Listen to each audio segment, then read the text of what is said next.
The story is about former world number 3. We're talking about the Austrian.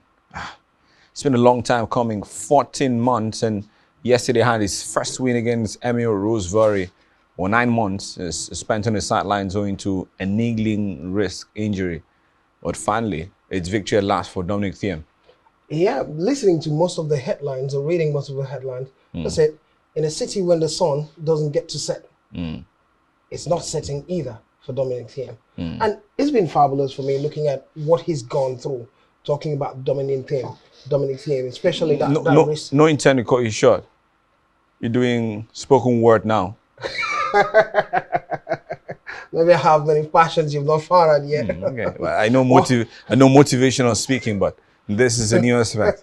So you can add it. I'm still learning this one. You can add it to your bio. I'll do, surely, especially when you recommend it. Spoken word artist. Surely. It'll fetch you a lot more money. All right, let's continue. Dominic Thiem. All right, James. He never stopped pushing. Sorry. But all the same, Dominic Thiem, fantastic player for me over the years. Once regarded as the Prince of Clay.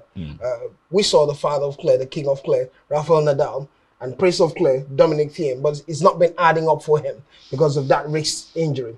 And he never could imagine how difficult it could be having a wrist injury over time because he had to hit with the racket, all the strokes, and the energy comes with the arm and the wrist, and it could be problematic. He's been nagging and difficult. We've seen him in some of the tours this year, really struggling, not being able to get the win, and finally getting the win in Bastad. Exceptional stuff for me. Definitely one would really anticipate that he might not go all the way to win it, but it's a good start. I'm happy for Dominic Thiem. I'm happy for what's really happening for him. He's been working very hard, just like Andy Murray has been working very hard. He's been working very hard, bringing that consistency time and after again. It's been very difficult, but I'm very happy for Dominic Thiem for once. He's been able to get this win in Bastad, and it had to be in Bastad. And now looking at the facts that, you had to come back from 5-1 down in the first set to nick that particular, but the journey doesn't get any easy for him. He faces up next the 4th seed here, Roberto Bautista Aguirre. Well, it's got to be a difficult battle. Surely it's going to be a very difficult battle. But for me, I do not care what turns out afterwards. I'm just happy for one.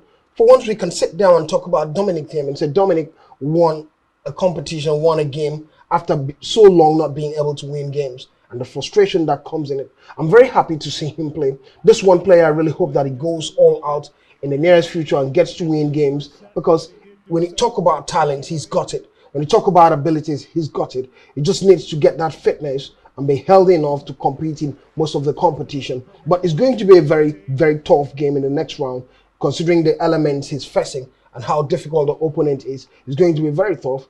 Personally, I do not see him beating the opponent in the second game, but be there, it's a good way to start. Yeah, also in the competition, we saw Leandro Davidovich Fokina getting an impressive win against João Sousa.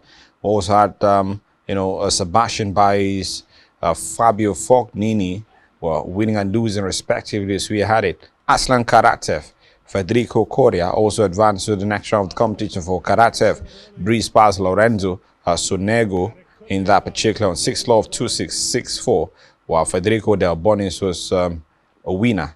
Of course, he now books a spot where he would face Andrei Rublev up next.